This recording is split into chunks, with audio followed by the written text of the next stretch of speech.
Ini adalah konflik antara dua pemikiran yang berbeda.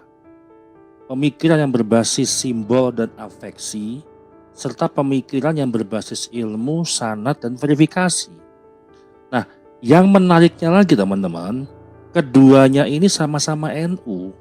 Yang mencintai habaib itu adalah NU, yang mempertanyakan nasab habaib itu juga NU. Nah, sekarang kita perhatikan baik-baik teman-teman ya. Haul itu mulai menurun pesertanya. Reuni simbolik keagamaan itu juga makin sepi. Diskursus verifikasi nasab justru makin kuat di kalangan santri dan akademisi NU. Artinya apa? Umat tidak kehilangan cinta, tapi umat kehilangan kepercayaan pada klaim yang tidak mau diuji. Nah, yang paling krusial adalah NU secara struktural justru sering mengambil sebuah posisi yang defensif terhadap verifikasi nasab. Bukan sebagai penengah, tapi sebagai tameng simbol. Tentu kita masih ingat dengan pernyataan Gus Yahya. Nah, disinilah konflik yang membesar. Karena ketika organisasi ulama takut pada ilmu, maka krisis itu bukan lagi soal nasab, tapi soal arah peradaban NU. Nah, saya ingin mengajukan beberapa pertanyaan sederhana kepada teman-teman semuanya. Kalau nasab itu benar, kenapa takut diverifikasi? Kalau cinta itu murni, kenapa goyah oleh sebuah pertanyaan? Kalau NU kuat secara ilmiah, kenapa diskusi justru dibatasi? Dan pertanyaan yang paling penting dalam hal ini adalah apakah kita sedang mencintai Rasulullah atau sedang mempertahankan struktur sosial yang menguntungkan segelintir elit. Nah, di titik ini banyak orang mulai tidak nyaman. Karena ini bukan lagi soal iman, ini soal kekuasaan simbolik.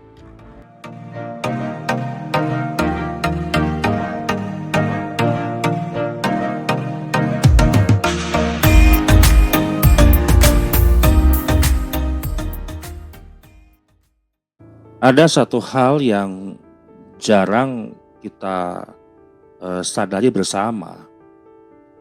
Di NU hari ini yang ribut itu bukan soal siapa yang paling Islam, tapi siapa yang boleh bertanya dan siapa yang tidak.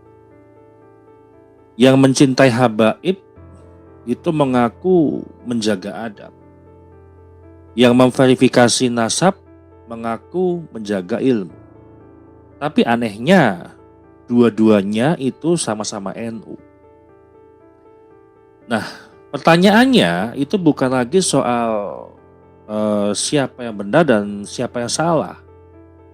Pertanyaannya adalah, kenapa NU sampai terbelah oleh cara berpikirnya sendiri?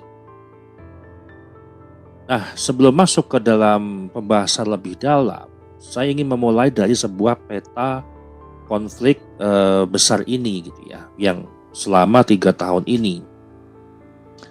Dan tentu teman-teman perlu pahami terlebih dahulu bahwasannya ini bukan sebuah konflik iman. Ini bukan konflik cinta versus benci. Ini adalah konflik epistemologi. Bagaimana sebuah kebenaran itu ditentukan. Nah, NU hari ini menghadapi sebuah konflik yang jauh lebih berbahaya dari sebuah perbedaan fikih. Perbedaan cara berpikir tentang kebenaran itu sendiri. Dalam hal cinta Habib, ini sebuah simbol yang tidak pernah diperiksa selama ini. Cinta Habib di NU itu lahir dari tradisi, kemudian keteladanan secara simbolik, dan kebiasaan turun-temurun. Kalau gurunya cinta habaib, maka muridnya lagi itu juga cinta kepada habaib. karena kebiasaan turun-temurun dan sebuah tradisi. Nah, masalah yang penting dihadapi selama 3 tahun ini itu bukan terkait tentang cinta. Masalahnya adalah cinta yang tidak boleh ditanya atau tidak boleh dikritik. Kalau cinta itu sah-sah saja, ya sah, nggak ada yang melarang cinta dari hati. Nah, namun klaim nasab itu bukan wilayah iman, tapi wilayah sejarah. Jangan dicampur adukkan terkait kita bicara iman dengan bicara sejarah. Ketika cinta dijadikan tameng dari sebuah verifikasi, saat itulah agama berubah menjadi zona steril dari akal. Ini yang tidak boleh dibiarkan begitu saja. Nah, ketika kita bicara sebuah verifikasi nasab, ilmu yang diperlakukan sebagai sebuah ancaman.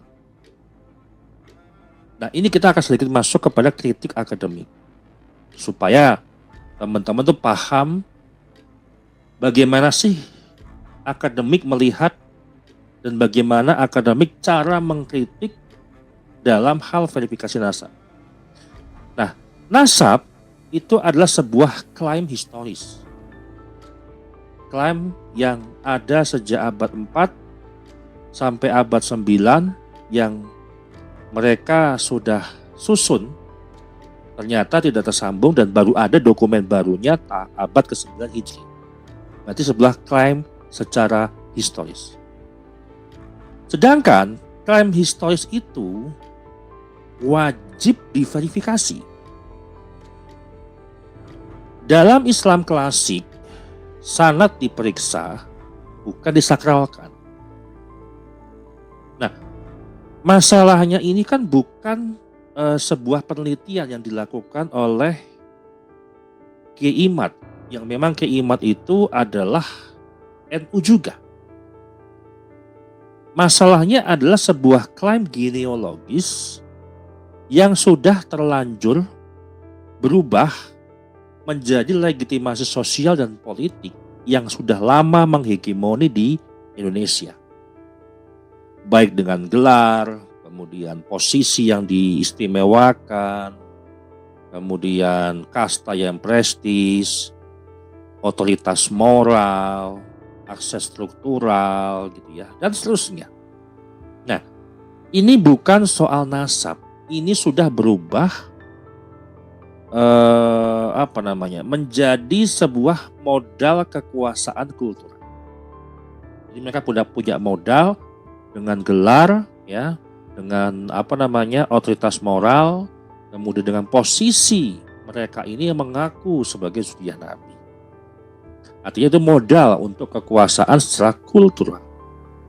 Nah, ketika kita membicarakan NU secara struktural, kita melihat bagaimana suasana yang diam, dan itu adalah arti dari memihak. Nah, mengapa struktur NU tidak pernah membuka forum ilmiah yang sifatnya terbuka dari seluruh kajian literatur disiplin keilmuan. Kemudian cepat menstigma pengkritik. Lambat menegur glorifikasi yang berlebihan. Nah, dalam konflik NU, ya, dalam konflik ini maksud saya, NU struktural itu tidak netral.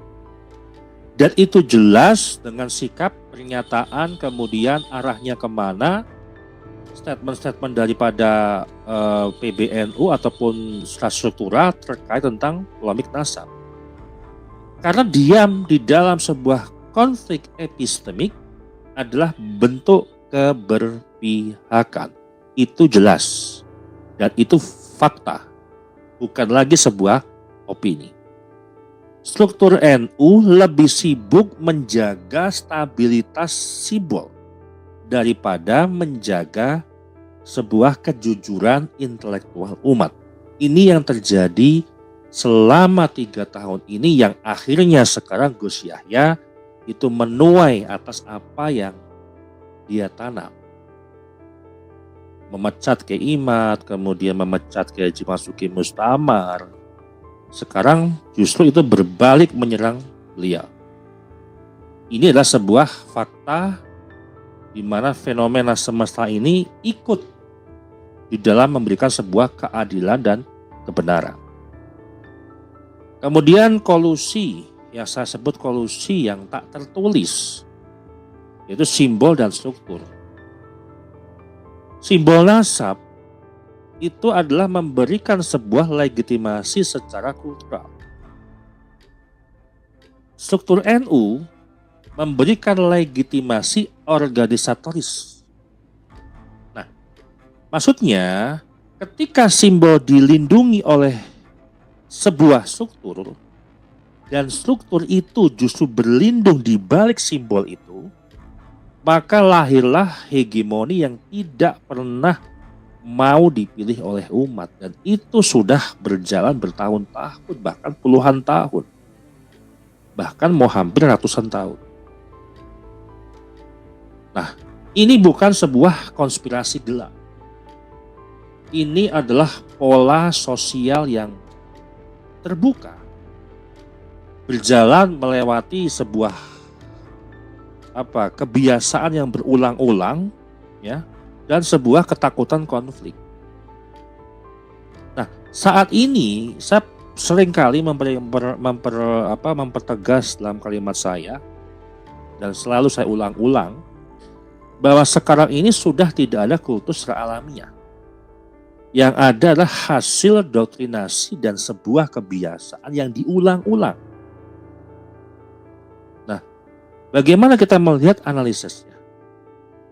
Cinta hari ini bukan sebuah kesadaran penuh, tapi hasil pendidikan satu arah.